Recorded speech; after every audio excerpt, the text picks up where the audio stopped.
सभी लोगों को मेरा नमस्कार। स्वागत करते हैं आप सभी का आपके अपने यूट्यूब चैनल कोडी स्टडी पॉइंट में। तो प्यारे दोस्तों, आज की क्लास में हम लोग पढ़ेंगे मैथमेटिक्स का चैप्टर नंबर 4 बहुपद एवं गुणनखंड। सबसे पहले बहुपद एवं गुणनखंड के बेसिक कांसेप्ट को समझेंगे, उसके बाद से बहुपद एवं गुणनखंड के क्वेश्चंस को सॉल्व करेंगे। तो प्रत्येक कांसेप्ट को ध्यान से समझते हुए चलिएगा। तो सबसे पहले समझते हैं प्यारे दोस्तों बहुपद के बारे में। बहुपद क्या होता है? तो जो आपका बहुपद होता है, एक चर वाले व्यंजक को बहुपद कहते हैं तथा बहुपद की जो घात होती है वो हमेशा पूर्णांक होती है। तो यदि आप नोट करना चाहते हैं तो नोट कर सकते हैं कि एक चर वाले व्यंजक को बहुपद कहते हैं तथा बहुपद की जो घात होती है वो हमेशा पूर्णांक होती है। अब आपको समझना है एक चर का मतलब क्या होता है, यानी कि जो आपका बहुपद का समीकरण आएगा, यानी कि जो आपका बहुपद का व्यंजक होगा उसमें हमेशा चरों की जो संख्या होगी वो आपका एक ही होगा। जैसे एग्जांपल के रूप में आप समझ सकते हैं, जैसे लिख दिया है x³ + x² + x + 1। तो यह आपका बहुपद हो गया। क्यों? क्योंकि एक चर वाले व्यंजक को बहुपद कहते हैं, यानी कि बहुपद आपका वही होगा जिसमें चरों की संख्या केवल और केवल एक होगी। जैसा कि आप देख सकते हैं कि इस समीकरण में जो चरों की संख्या है केवल और केवल x है, यानी एक ही आपका चर है। तो बहुपद आपको समझ में आ गया होगा कि एक चर वाले व्यंजक को बहुपद कहते हैं, यानी कि बहुपद में आपका केवल और केवल एक ही चर आएगा। और दूसरा पॉइंट ये होता है कि जो बहुपद में घात होती है हमेशा पूर्णांक में होती है। पूर्णांक का मतलब जैसे घात 1 होगा या 2 होगा या 3 होगा या 4 होगा। तो बहुपद का डिफिनेशन आपको समझ में आ गया होगा। जो आपका बहुपद होता है डियर स्टूडेंट, वो तीन प्रकार का होता है। पहला आपका होता है रैखिक बहुपद, दूसरा आपका होता है द्विघात बहुपद और तीसरा आपका होता है त्रिघात बहुपद। तो जो आपका रैखिक बहुपद, पहला आपका होता है रैखिक बहुपद। तो रैखिक बहुपद का ये मतलब होता है कि जो घातों की अधिकतम संख्या होगी वह एक होगा। रैखिक बहुपद का ये मतलब होता है कि जो घातों की अधिकतम संख्या होगी वह एक होगा। जैसे एग्जांपल के रूप में x + 1 हो जाएगा, x + 3 हो जाएगा। अब बात करते हैं द्विघात बहुपद। तो जो आपका द्विघात बहुपद होता है, द्विघात बहुपद, तो द्विघात बहुपद में जो घात की मैक्सिमम संख्या होगी, जो घात की मैक्सिमम संख्या होगी वो आपका 2 होगा। एग्जांपल के रूप में आपका x² + x + 2, यानी कि द्विघात बहुपद में जो मैक्सिमम घात होगा, जो मैक्सिमम पावर होगा वो आपका 2 होगा। अब बात करते हैं त्रिघात बहुपद। त्रिघात बहुपद, त्रिघात बहुपद में जो घात की मैक्सिमम संख्या होगी वो आपका 3 होगा। जैसे एग्जांपल के रूप में x³ + x² + x + 5। तो यहां तक आपको समझ में आ गया होगा कि बहुपद क्या होता है। तो एक चर वाले व्यंजक को बहुपद कहते हैं तथा बहुपद की जो घात होती है हमेशा पूर्णांक में होती है। यह तीन प्रकार का होता है। पहला आपका रैखिक बहुपद। तो रैखिक बहुपद वह बहुपद होता है जिसमें घात मैक्सिमम 1 होती है, और द्विघात बहुपद होता है जिसमें घातों की संख्या मैक्सिमम 2 होती है। त्रिघात बहुपद होता है जिसमें घातों की संख्या मैक्सिमम 3 होती है। यहां तक आपको समझ में आ गया होगा। अब बात करते हैं गुणनखंड के बारे में। तो समझिएगा गुणनखंड क्या होता है। गुणनखंड, तो जो आपका गुणनखंड होता है किसी भी व्यंजक को 2 या 2 से अधिक भागों में तोड़ना, या यह कह सकते हैं किसी भी व्यंजक को 2 या 2 से अधिक सरलतम रूप में गुणे के रूप में लिख देना, वही आपका गुणनखंड होता है। जैसे मैं बोलूं 9, तो 9 का गुणनखंड क्या होगा? 3 × 3, यानी गुणनखंड का ये मतलब होता है किसी भी व्यंजक को 2 या 2 से अधिक सरलतम रूप में तोड़ना। उसी प्रकार से मैं बोलूं x² का गुणनखंड क्या होगा? तो आप कहेंगे x × x × x। उसी प्रकार से 6x² का गुणनखंड क्या होगा? तो 3 × 2 × x × x। यहां तक आपको समझ में आ गया होगा। नेक्स्ट टॉपिक आपका है द्विघात बहुपदों का गुणनफल। तो जो आपका द्विघात बहुपदों का गुणनफल होता है, वैसे तो आपने हाई स्कूल में पढ़ा होगा, द्विघात बहुपदों का गुणनफल ये होता है कि उसमें आपको मध्य पद का गुणनफल करना होता है। तो मध्य पद का गुणनफल क्या होता है, एक मिनट में समझिए। जैसे आपको दे दिया है x³ प्लस का 3x प्लस का 4, इसका गुणनफल करना है। तो इसको हम द्विघात समीकरण में आपने पढ़ा होगा कक्षा 10 में, इसको आपको मध्य पद का गुणनफल करना होता है। तो 4 और 1, 4 एकम 4, 4 का आपको ऐसे गुणनफल करना है कि जोड़ने और घटाने पर 3 आना चाहिए, वही आपका द्विघात गुणनफल होता है। तो ये सारी चीजें आपको पता होगा। अब डियर स्टूडेंट ध्यान से देख लीजिए, कुछ महत्वपूर्ण फार्मूले दिए गए हैं। तो इन फार्मूला को ऑलरेडी मैंने सरलीकरण में कुछ फार्मूले बता रखा है, फिर भी मैं दोबारा से रिपीट करा देता हूं। तो प्रत्येक फार्मूले को अपने नोटबुक में नोट कर लीजिए। जितनी बार आप नोट करेंगे उतनी ही अच्छी तरीके से आपको माइंड में सेट होगा। तो पहला फार्मूला आपका होता है a² माइनस b² का। तो a² माइनस b² का जो फार्मूला होता है, a ब्रैकेट में a plus b, a bracket में आपका होता है a प्लस b, और दूसरे ब्रैकेट में आपका होता है a माइनस का। दूसरा फार्मूला आपका है a प्लस b का होल स्क्वायर। तो a प्लस b का होल स्क्वायर होता है a² प्लस b² प्लस का 2ab। तीसरा फार्मूला आपका है a माइनस b का होल स्क्वायर बराबर क्या होता है a² प्लस का b² माइनस का 2a। चौथा फार्मूला आपका है a minus b, a plus b का होल क्यूब का फार्मूला क्या होगा, तो a³ प्लस का b³ प्लस का 3ab और एक ब्रैकेट में आपका हो जाएगा a प्लस b। वहीं पर a माइनस b का होल क्यूब का फार्मूला क्या होता है a³ प्लस का a³ माइनस का b³ माइनस 3ab और ब्रैकेट में आपका होता है a माइनस। नेक्स्ट फार्मूला आपका होता है formula number 6, a³ minus b³ का फार्मूला क्या होता है a ब्रैकेट में a minus b, a bracket में a² plus b² plus ab होता है। और नेक्स्ट फार्मूला आपका a³ प्लस का b³ का होता है a ब्रैकेट में a प्लस b, एक ब्रैकेट में आपका a² प्लस b² माइनस का ab होता है। उसके बाद से नेक्स्ट फार्मूला यदि आप नोट कर चुके हो तो मैं ऊपर से थोड़ा सा इरेज करता हूं। तो नेक्स्ट फार्मूला को आपको ध्यान से देखिएगा, नेक्स्ट फार्मूला को आपको ध्यान से देखिएगा। फार्मूला नंबर 8, जो आपका फार्मूला नंबर 8 होता है वो आपका a plus b plus c का होल स्क्वायर का होता है। तो a plus b plus c का होल स्क्वायर क्या होता है a² plus b² plus c² plus 2ab plus 2bc plus का 2ca होता है। नेक्स्ट फार्मूला आपका है a³ प्लस का b³ प्लस का c³ माइनस का 3abc बराबर आपका होता है एक ब्रैकेट में a plus b plus c, एक ब्रैकेट में आपका a² plus b² plus c² minus ab minus bc minus का c। तो इस तरीके से यह बेसिक फार्मूले हैं।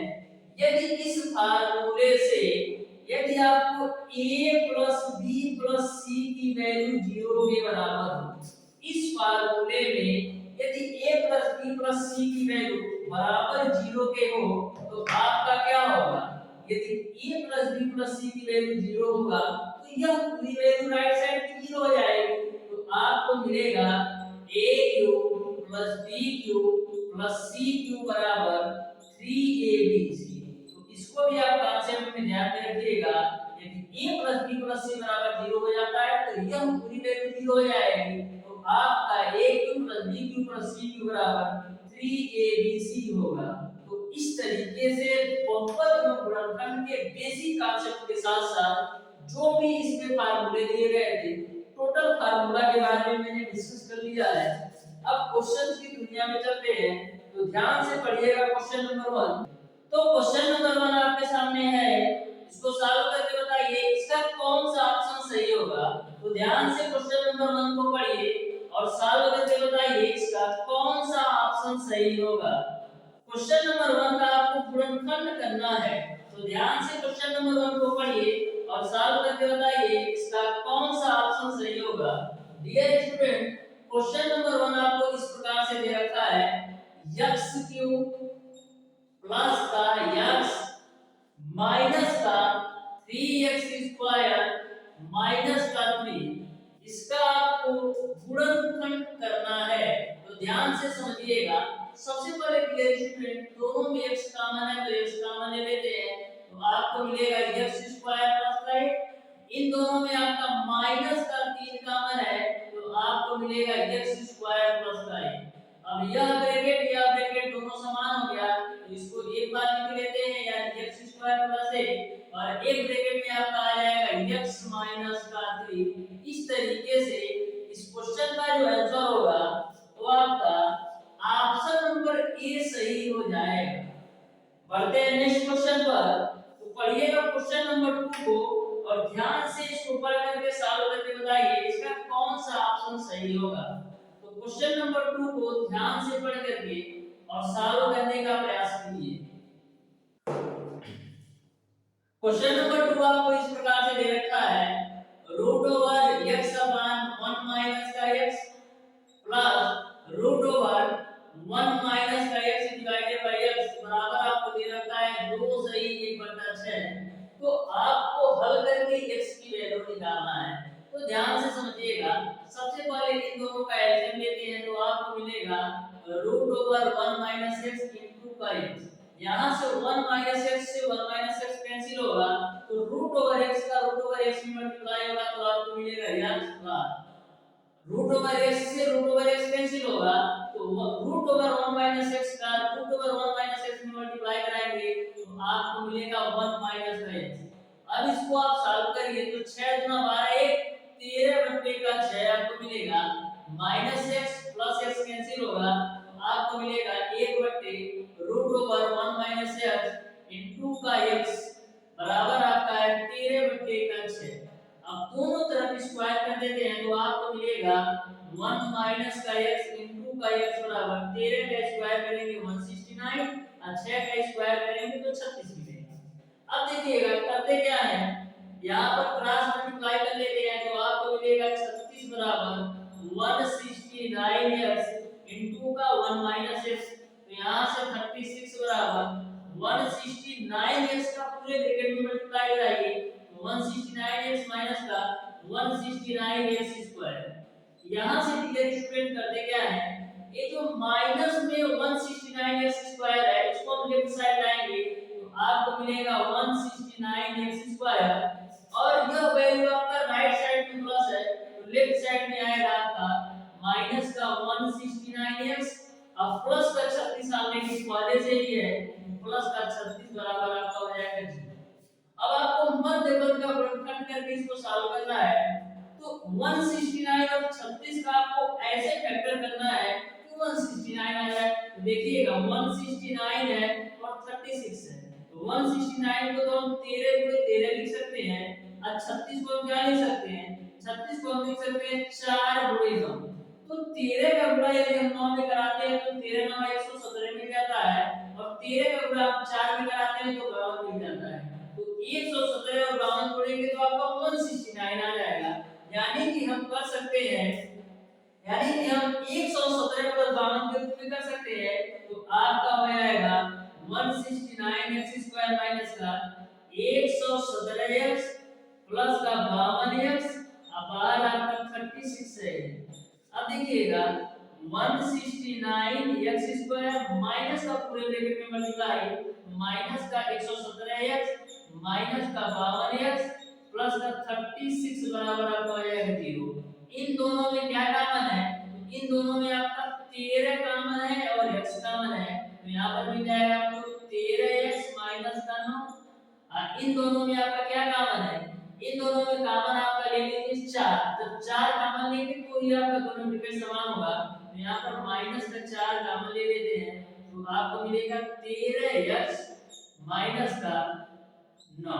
अब देख पा रहे हैं आप यह ब्रैकेट दोनों समान हो गया, तो इसको हम एक बार लिख लेते हैं। तो 13x माइनस का 9 एक ब्रैकेट में आपका आ जाएगा 13x माइनस का 4 बराबर 0। अब यहाँ पर आपको x की दो वैल्यू मिलेगी, एक आपका 13x माइनस का 9 बराबर 0 पर, एक आपका 13x माइनस 4 बराबर 0 पर। तो 13x माइनस 9 बराबर 0 पर और एक मिलेगा आपको 13x माइनस का 4 बराबर 0 पर। तो यहाँ से आप x की वैल्यू निकालेंगे तो 9/13 मिलेगा और यहाँ से आप x की वैल्यू निकालेंगे तो 4/13 मिलेगा। तो अब देखिए कौन सा ऑप्शन आपको दिया गया है। तो आपके ऑप्शन में 4/13 है, यानी कि आपका ऑप्शन नंबर डी सही हो जाएगा। बढ़ते हैं डियर स्टूडेंट नेक्स्ट क्वेश्चन पर। क्वेश्चन नंबर 3 को आप लोग ध्यान से पढ़िए और इसको आप फैक्टर करके बताइए कि इसका कौन सा ऑप्शन सही होगा। यदि आप स्क्रीनशॉट लेना चाहते हैं तो ले सकते हैं। तो चलिए क्वेश्चन नंबर 3 को आप लोग ध्यान से पढ़िए और सॉल्व करने का प्रयास कीजिए।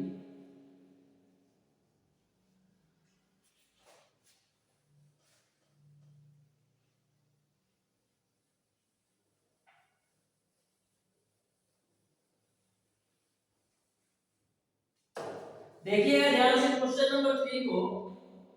क्वेश्चन नंबर 3 आपको इस प्रकार से दे रखा है, x माइनस y का दे रखा है होल क्यूब प्लस का y माइनस z का होल क्यूब प्लस का z माइनस x का होल क्यूब। इसका आपको मान बताना है, तो ध्यान से समझिएगा।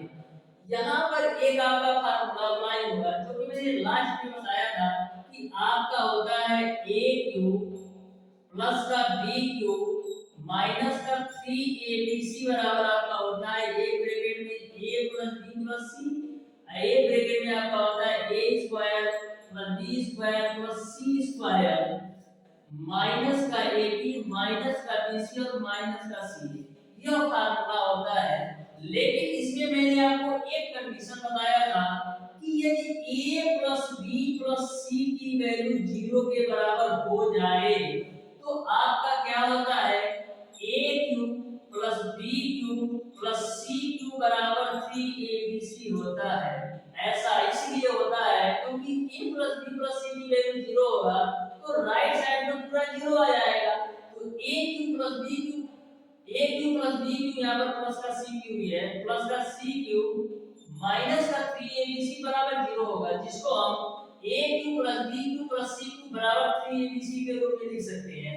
सेम कॉन्सेप्ट पर यह क्वेश्चन है। तो इस क्वेश्चन में a की वैल्यू आपका a है और b की वैल्यू आपका y माइनस z है और c की वैल्यू आपका z माइनस x है। हम चेक कर लेते हैं यदि a plus b plus c का मान 0 के बराबर होगा तो हमारा a cube plus b cube plus c cube बराबर 3abc के बराबर होगा। तो a की वैल्यू आपका है x minus y plus b की वैल्यू आपका है y minus z plus c की वैल्यू है आपका z माइनस x। तो minus x plus x minus y plus y minus z y plus z। तो आपका 0 आ रहा है। तो आप देख रहे हैं कि जो a plus b plus c की वैल्यू 0 के बराबर है, यानी a cube plus b cube plus c cube के बराबर हम क्या लिख सकते हैं 3abc के बराबर। तो 3 a की वैल्यू आपका है x माइनस y, b की वैल्यू है आपका y माइनस z और c की वैल्यू है आपका z माइनस z। तो इस तरीके से इस क्वेश्चन का जो आंसर होगा 3 आप ब्रैकेट में x minus y, y minus z और z माइनस z। इस तरीके से इस क्वेश्चन का जो आंसर होगा वो आपका ऑप्शन नंबर बी सही हो जाएगा। तो कभी भी आपको ऐसा क्वेश्चन पूछा जाता है तो मैक्सिमम ऐसा सेट किया जाता है कि a plus b plus c की वैल्यू 0 के बराबर हो जाए। तो यहाँ पर मैंने देखा a plus b plus c की वैल्यू 0 के बराबर थी, तो a cube plus b cube plus c cube 3abc के बराबर लिख सकते हैं। अब देखिएगा क्वेश्चन नंबर 4। क्वेश्चन नंबर 4 भी आपका सिंपल सा क्वेश्चन है, तो ध्यान से क्वेश्चन नंबर 4 को आप पढ़िएगा और इसको आप सॉल्व करने का प्रयास कीजिए। क्वेश्चन नंबर 4 को आप कैसे सॉल्व कर पाएंगे। तो देखिएगा ध्यान से क्वेश्चन नंबर 4 को। क्वेश्चन नंबर 4 आपको इस प्रकार से दे रखा है, x पे power 4 plus xy cube plus xz cube plus xqy plus y power 4 plus yz cube, इसका आपको गुणनखंड करना है। तो ध्यान से समझिएगा, सबसे पहले करते क्या है, x वाली वैल्यू को एक साथ कर लेते हैं। यहाँ पर x की पावर 4 है और यहाँ पर xqy है, तो दोनों को एक साथ लिखते हैं तो आपको मिलेगा x की पावर 4 प्लस xqy। ठीक है, इन दोनों को एक साथ कर लिया, ब्रैकेट में भी कर लेते हैं। ठीक है, फिर ये आपका y जो है, यहाँ पर आपका y की पावर 4 है, इसको एक साथ कर लेते हैं तो आपका हो जाएगा xy प्लस y की पावर 4। अब इसको और इसको एक साथ कर लेते हैं तो आपको मिलेगा xz³ प्लस का yz³। यहां तक सबको समझ में आया हो? ठीक है, अब देखिएगा यहाँ पर भी x³ कॉमन है, यहाँ पर भी x³ कॉमन है, तो x³ कॉमन ले लीजिए तो आपको मिलेगा x प्लस का y। इन दोनों में आपका y³ कॉमन है तो y³ कॉमन ले लेंगे तो आपको मिलेगा x प्लस y। और इन दोनों में आपका क्या z³ कॉमन है तो z³ कॉमन ले लेंगे तो आपको मिलेगा x प्लस का y। अब देख रहे हैं कि तीनों जगह आपका x प्लस y है, यानी x प्लस y तो आपका एक ब्रैकेट में हो जाएगा, दूसरे ब्रैकेट में x³ plus y³ plus z³ बचेगा, तो x³ प्लस y³ प्लस का z³, यही आपका आंसर होगा। इस तरीके से क्वेश्चन नंबर 4 का जो आंसर होगा वो आपका ऑप्शन नंबर सी सही हो जाएगा। इस क्वेश्चन का जो आंसर होगा वो आपका ऑप्शन नंबर सी सही हो जाएगा। बढ़ते हैं नेक्स्ट क्वेश्चन पर। तो क्वेश्चन नंबर 5 को आप लोग ध्यान से पढ़िए। क्वेश्चन नंबर 5 भी आपका सिंपल सा क्वेश्चन है।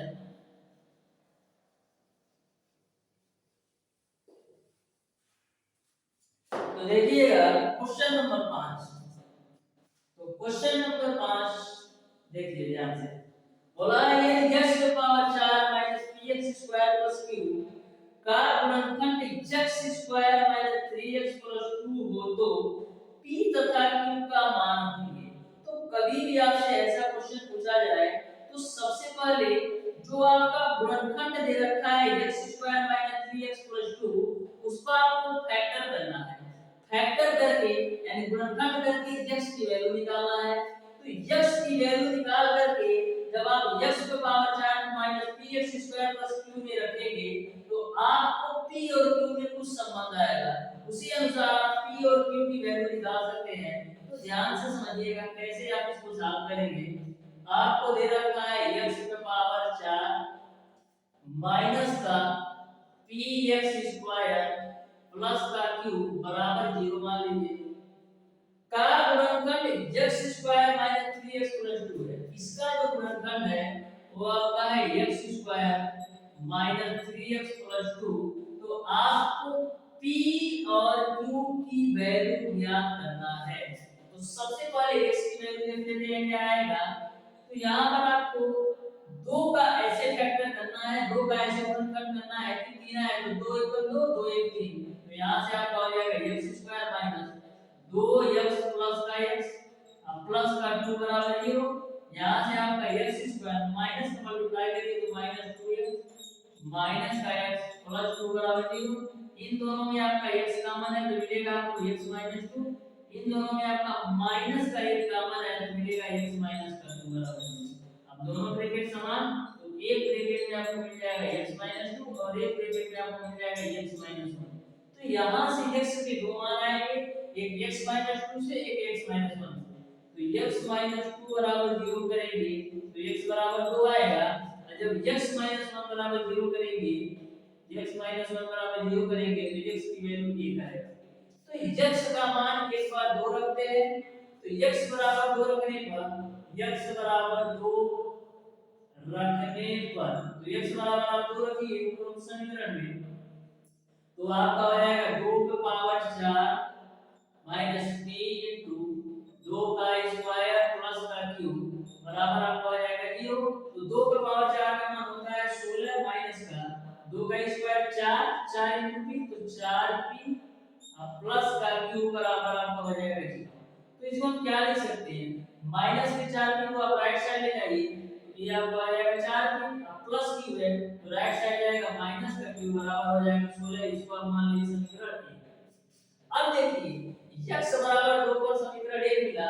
अब x बराबर 1 भी ऊपर वाले समीकरण में रखिए तो x बराबर 1 रखने पर x बराबर 1 आप इसी समीकरण में रखिए तो आपका होगा 1 की पावर 4 माइनस p और 1 का स्क्वायर करेंगे तो 1 ही मिलेगा अब प्लस का q बराबर 0।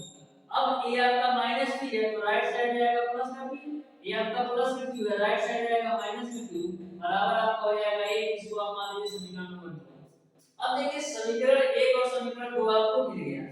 अब समीकरण 1 और 2 को सॉल्व करके आप p और q की वैल्यू सिंपल तरीके से सॉल्व कर सकते हैं। तो देखिएगा समीकरण 1 आपका a है, समीकरण 2 है। तो समीकरण 1 और 2 को घटाने में मेरा काम हो जाएगा क्योंकि q कट जाएगा तो लिखेंगे समीकरण 1 माइनस 2 से, यानी समीकरण 1 में से 2 को हम घटा देते हैं तो समीकरण 1 आपका है 4p माइनस का q बराबर 16। समीकरण 2 आपका है p माइनस का q बराबर आपका है a। ठीक है, तो यहाँ पर घटाना है आपको तो यहाँ पर माइनस हो जाएगा, ये आपका माइनस माइनस प्लस हो जाएगा तो ये आपका कैंसिल हो जाएगा। तो 4p में से p घटाएंगे तो 3p बचेगा, ये तो कैंसिल होगा। यहाँ पर 16 में से 1 घटाएंगे तो 15 मिलेगा तो 3 से काट लीजिए 15 को 5 बार में, यानी p की वैल्यू तो आपने निकाल लिया 5। p की वैल्यू आपने निकाल लिया 5। अब p का मान समीकरण 1 या समीकरण 2 में रख के q का मान निकाल लीजिए। तो p का मान समीकरण 2 में रखते हैं तो 5 माइनस का q बराबर 1 तो माइनस q बराबर होगा -4। तो q की वैल्यू कितना आएगी, q की वैल्यू आ जाएगी 4। तो इस तरीके से p की जो वैल्यू है वो आपका 5 और q की जो वैल्यू है वो आपका 4, यानी कि आपका ऑप्शन नंबर सी सही हो जाएगा। तो इस तरीके से यह भी क्वेश्चन आपको समझ में आया होगा। यदि आप स्क्रीनशॉट लेना चाहते हैं तो ले सकते हैं। अब देखिएगा क्वेश्चन नंबर 6। तो क्वेश्चन नंबर 6 को आप लोग ध्यान से पढ़िए। इसमें आपका जो क्वेश्चन नंबर 6 है इसको आपको कुछ नहीं करना है, बस आपको क्वेश्चंस को सॉल्व करके तुलना कर देना है। तो जो आपका k और m का गुणनफल आएगा वही आपका आंसर होगा। तो ध्यान से क्वेश्चन नंबर 6 को पढ़िए। तो देखिएगा क्वेश्चन नंबर 6, क्वेश्चन नंबर 6 आपको इस प्रकार से दे रखा है। क्वेश्चन नंबर 6 आपको इस प्रकार से दे रखा है 2x स्क्वायर प्लस का 5xy प्लस का 3y स्क्वायर प्लस का 3y स्क्वायर प्लस का x प्लस ky माइनस का 10 बराबर आपको दे रखा है 2x plus 3y 2x plus 3y plus m एक ब्रैकेट में और दूसरे ब्रैकेट में आपको दे रखा है x प्लस y माइनस 2। इसको आपको सॉल्व करके बताना है कि k और m का क्या मान आएगा। तो इस वाली वैल्यू को तो आपको वैसे ही नोट करना है, यानी 2x स्क्वायर प्लस का 5xy प्लस का 3y स्क्वायर प्लस का x प्लस का ky माइनस का 10 बराबर इन दोनों ब्रैकेट का आपस में मल्टीप्लाई कराइए। तो 2x का सबसे पहले पूरे ब्रैकेट में मल्टीप्लाई कराइए तो 2x का x में कराएंगे तो आपको मिलेगा 2x स्क्वायर, 2x का y में कराएंगे तो आपको मिलेगा 2xy और 2x का -2 में कराएंगे तो माइनस का 4। अब 3y का पूरे ब्रैकेट में कराइए तो आपको मिलेगा 3xy और 3y का y में कराइए तो प्लस का 3y स्क्वायर और 3y का -2 में कराएंगे तो 6y मिलेगा। अब m का पूरे ब्रैकेट में कराइए तो आपको मिलेगा mx प्लस का my माइनस का 2m। यहाँ तक सब कुछ समझ में आया होगा। अब करना क्या रहता है, आपको कंपेयर कर देना है। तो सबसे पहले 3y स्क्वायर से 3y स्क्वायर आपका कैंसिल होगा, ये आपका बराबर है 3। उसके बाद से देखिए क्या कैंसिल होगा आपका, 2x स्क्वायर से 2x स्क्वायर कैंसिल होगा। यहाँ पर 5xy है, यहाँ पर 5xy है, यहाँ पर 3 और 2 5xy, यहाँ पर भी 5xy यहाँ पर भी हो जा रहा है, और 3 और 2 5xy यहाँ पर भी, तो इससे ये आपका ये कैंसिल हो जाएगा। और देखिए आपका क्या कैंसिल होने वाला है, तो यहाँ पर आपका अब बचेगा आपका x प्लस का ky माइनस का 10। राइट साइड में आपको मिलेगा माइनस का 4x, माइनस का 4x, माइनस का आपको मिलेगा 4x, उसके बाद से माइनस 6y, उसके बाद से प्लस का mx, प्लस का my, और माइनस का आपको मिलेगा 2m। अब देखिएगा आपको k और m की वैल्यू ज्ञात करना है, k और m की वैल्यू ज्ञात करना है। तो सबसे पहले देखिएगा यहाँ पर है ky और यहाँ पर है 6y, तो यहाँ पर भी आपका जो चर है y है, और यहाँ पर भी चर आपका y है। तो ky का माइनस का 6y से आप तुलना करा सकते हैं, तो ky बराबर आपको मिल जाएगा माइनस का 6y, y से y कैंसिल होगा, तो k बराबर आपको मिल जाएगा माइनस का 6। अब बात आती है m की वैल्यू कैसे निकालें, तो देखिएगा m यहाँ पर आपका अचर पद है, m आपका माइनस का 2m है, यहाँ पर माइनस का 10 है, तो यहाँ पर गुणांक तो है नहीं सिर्फ कोई 10 के साथ, तो यहाँ पर आप इससे भी कंपेयर करा सकते हैं m into x से, यानी यहाँ पर भी x का गुणांक m है और यहाँ पर x का गुणांक 1 है, तो इससे भी आप mx बराबर, लेकिन यहाँ पर तो आपका इसको भी देना पड़ेगा, हाँ लेकिन इससे नहीं होगा, तो यहाँ पर डायरेक्ट करते क्या है, a आपका अचर पद है, a आपका अचर पद है, कंपेयर करा लेते हैं, तो माइनस का 10 बराबर माइनस का 2m से, इसका मैंने इससे कंपेयर करा है, तो माइनस से माइनस कैंसिल, तो 2 बचे 10, तो m की वैल्यू कितना आ जाएगी 5। तो इस तरीके से जो m का मान आएगा वो 5 और k का जो मान आएगा वो माइनस का 6। तो k का मान आपका माइनस का 6 आपने निकाला है, k का मान एक बार चेक कर लेते हैं, k का मान और कोई तो नहीं आएगा, ky, तो ky का y से मैं कंपेयर कर रहा माइनस का 6,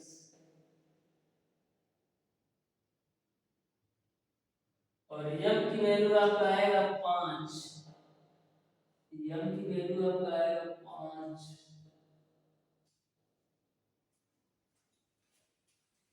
यहाँ पर ध्यान से देखिए, कुछ ना कुछ कहीं पर कैलकुलेशन में प्रॉब्लम है। यहाँ पर आपका 2x स्क्वायर से 2x स्क्वायर काटा, 3xy 2xy 5xy काटा, 3y स्क्वायर से आपका 3y स्क्वायर काटा, तो यहाँ पर x plus ky minus 10, x plus ky minus 10 और x प्लस ky माइनस 10, तो k की वैल्यू तो यहाँ पर माइनस का 6 ही आ रहा है। एक बार इसको आप चेक कर लीजिएगा और बताइएगा कि इसका k और m का मान क्या आएगा, लेकिन सॉल्व तो आपको ऐसे ही करना है। तो इसका आंसर आप कमेंट बॉक्स में कमेंट करके बताइएगा, सही से एक बार आप कैलकुलेट कर लीजिएगा। अब देखते हैं क्वेश्चन नंबर 7 को। तो क्वेश्चन नंबर 7 को आप लोग ध्यान से पढ़िए। इस क्वेश्चन का जो क्वेश्चन नंबर 6 है, इसको आप एक बार अच्छी तरीके से कैलकुलेट कीजिएगा और कैंसिल करके देखिएगा कि k और m का मान क्या आएगा। तो देखिएगा क्वेश्चन नंबर 7 को। तो क्वेश्चन नंबर 7 आपका इस प्रकार से है, आपको दे रखा है यदि f ऑफ x बराबर आपको दे रखा है x square minus 5x plus का 6, x स्क्वायर माइनस का 5x प्लस का 6 को x माइनस 5 द्वारा विभाजित किया जाता है, तो शेषफल क्या होगा। इस समीकरण को x माइनस 5 द्वारा विभाजित किया जाता है तो शेषफल क्या होगा। तो कभी भी आपको ऐसा क्वेश्चन पूछा जाए तो इस समीकरण को x 5 से विभाजित करना है, यानी कि x बराबर कितना आ जाएगा 5। तो कुछ नहीं करना होता है, जिससे विभाजित करने के लिए बोले, जैसे बोला x 5 से विभाजित कर किया जाता है तो क्या आ जाएगा, तो x की वैल्यू मैंने यहां से निकाल दिया 5। अब x का मान 5 इस समीकरण में रख दीजिए, तो क्या होगा 5 का स्क्वायर माइनस 5 गुणे 5 प्लस का 6, तो ये आपका 5 का स्क्वायर करेंगे तो 25 आएगा, माइनस का 25 आएगा, प्लस का 6, ये कैंसिल होगा तो फाइनली मिल जाएगा 6। तो इस तरीके से जो क्वेश्चन नंबर 7 का आंसर आएगा वो आपका ऑप्शन नंबर सी सही हो जाएगा। कुछ नहीं करना होता है, जिससे आपको विभाजित करने के लिए बोले वहां से x की वैल्यू निकालिए, x की वैल्यू समीकरण में रखिए, जो आपका बचेगा वही आपका आंसर होगा। देखिएगा क्वेश्चन नंबर 8 जो कि आपको सिंपली गुणनखंड करना है, तो क्वेश्चन नंबर 8 को आप लोग ध्यान से पढ़िए। देखिए क्वेश्चन नंबर 8 आपको इस प्रकार से दे रखा है, आपको दिया है x की पावर 4 माइनस का 13x स्क्वायर प्लस का 36 के गुणनखंड होंगे। तो ध्यान से समझिए, यहाँ पर 36 है तो 36 का गुणनखंड करके 13 लाना है, तो 4 9 36 यानी 9 4 का बन जाएगा। तो यहाँ पर आपका आ जाएगा x स्क्वायर माइनस का 9x स्क्वायर प्लस का 4x स्क्वायर प्लस का 36 बराबर आपका आ जाएगा 0। तो यहाँ से x की पावर 4 इस माइनस का पूरे ब्रैकेट में मल्टीप्लाई, तो माइनस का 9x स्क्वायर माइनस का 4x स्क्वायर प्लस का 36 बराबर आपका हो जाएगा 0। इन दोनों में आपका x स्क्वायर कॉमन है तो मिलेगा आपको x स्क्वायर माइनस का 9, और इन दोनों में आपका माइनस का 4 कॉमन ले लीजिए तो मिलेगा आपको x स्क्वायर माइनस का 9 बराबर 0। ये दोनों ब्रैकेट समान, तो आपको मिलेगा x स्क्वायर माइनस का 9 और मिलेगा आपको x स्क्वायर माइनस का 4 बराबर 0। x स्क्वायर माइनस 9 को हम क्या लिख सकते हैं, x स्क्वायर 9 को लिख सकते हैं 3 का स्क्वायर। उसी प्रकार से x स्क्वायर 4 को क्या लिख सकते हैं 2 का स्क्वायर। अब ये आपका a square minus b square के रूप में मिलेगा, तो a square minus b square बराबर क्या होता है, एक ब्रैकेट में a प्लस b और एक ब्रैकेट में a माइनस b। a भी आपका a square minus b square के रूप में है, तो एक ब्रैकेट में a प्लस b और एक ब्रैकेट में a माइनस b, यही आपका आंसर होगा। इस तरीके से क्वेश्चन नंबर 8 का जो आंसर होगा वो आपका ऑप्शन नंबर ए सही हो जाएगा। अब देखिएगा क्वेश्चन नंबर 9, तो क्वेश्चन नंबर 9 भी आपका क्वेश्चन नंबर 7 की तरह है, तो क्वेश्चन नंबर 9 को आप लोग सॉल्व करने का प्रयास कीजिए। सेम टू सेम आपको क्वेश्चन नंबर 7 की तरह क्वेश्चन नंबर 9 को सॉल्व करना है।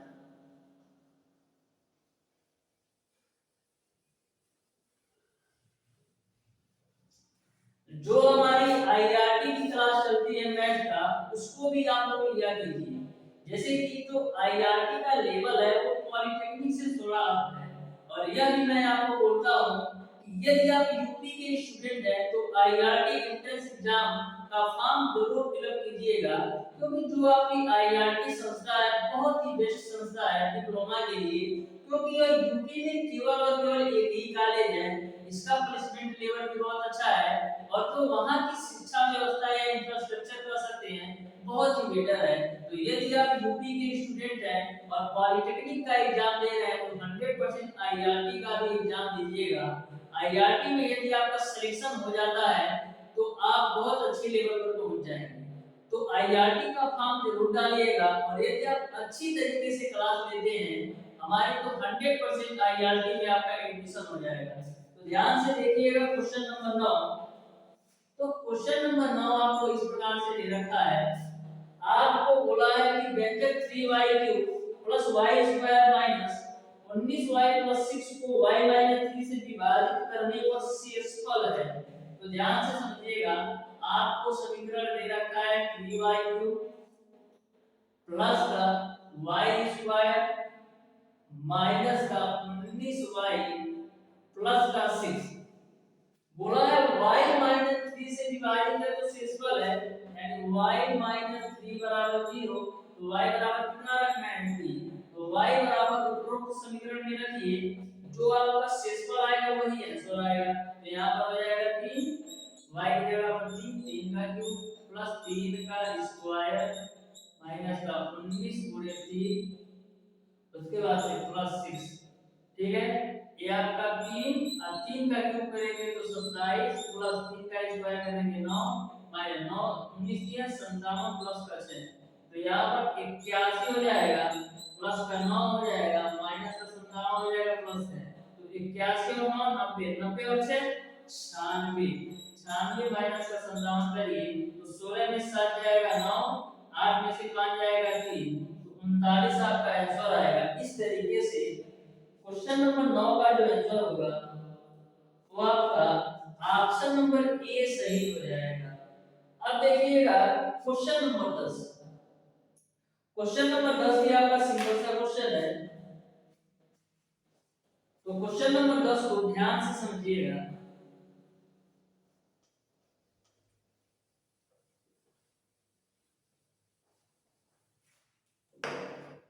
तो क्वेश्चन नंबर 10 आपका इस प्रकार से है, आपको दे रखा है 6x स्क्वायर माइनस का xy अनुपात 2xy माइनस y स्क्वायर बराबर आपको दे रखा है 6 अनुपात 1।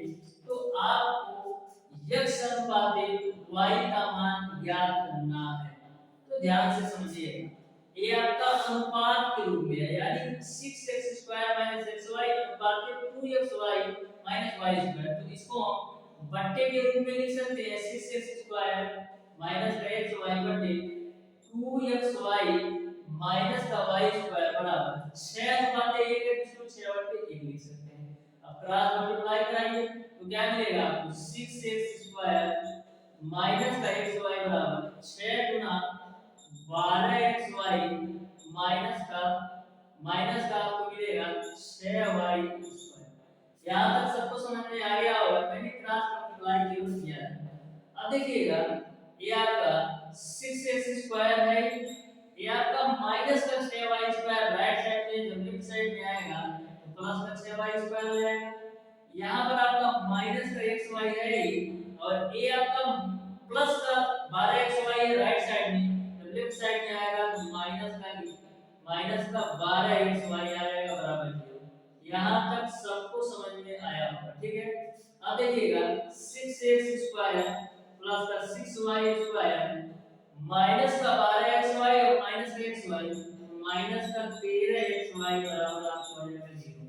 तो इसको हम लिख सकते हैं 6x स्क्वायर माइनस का 13xy प्लस का 6y स्क्वायर बराबर आपको हो जाएगा 0। अब यहाँ पर आपको मध्य पद का गुणनफल करना है, तो ध्यान से देखिएगा 6 6 का कितना होता है 36, 36 का ऐसे फैक्टर करना है कि 13 आएगा तो 9 चौका आपका 36 हो जाता है। तो यहाँ पर 6x स्क्वायर बीच में माइनस है तो माइनस लगा लीजिए, 9 चौक 36 यानी 13xy को हम 9xy प्लस का 4xy लिख सकते हैं और बाहर आपका प्लस में 6y स्क्वायर है, प्लस में 6y स्क्वायर आपका बराबर 0। अब देखिएगा 6x स्क्वायर माइनस का पूरे ब्रैकेट में मल्टीप्लाई तो माइनस का 9xy माइनस का 4xy प्लस का 6y स्क्वायर बराबर आपको 0। यहाँ दोनों जगह पर आपका 3x कॉमन है तो आपको क्या मिलेगा 2x माइनस का 3y, और यहाँ पर आपका दोनों में क्या कॉमन है, आपका दोनों में कॉमन है 2 into का y, तो आपको मिलेगा 2x माइनस का 3y बराबर आपको आ जाएगा 0। यह ब्रैकेट सेम है तो आप लिख दीजिए 2x माइनस का 3y और यहाँ पर आपको मिलेगा 3x माइनस का 2y। यहाँ से आपको x और y में अनुपात निकालना है, तो एक अनुपात आपका इस ब्रैकेट से निकलेगा और एक अनुपात आपका इस ब्रैकेट से निकलेगा। तो देखिएगा क्या लिख सकते हैं 2x माइनस का 3y बराबर 0 करेंगे तो 2x बराबर मिलेगा आपको 3y। तो यहाँ से x और बट्टे y की वैल्यू क्या आएगी 3/2। पहले ब्रैकेट को मैंने लिया तो x और y में अनुपात हुआ है 3:2। तो देखिए क्या 3:2 आपके ऑप्शन में दिया है, तो ऑप्शन नंबर डी में आपको 3:2 दिया है। इस तरीके से क्वेश्चन नंबर 10 का जो आंसर होगा वो आपका ऑप्शन नंबर डी सही हो जाएगा।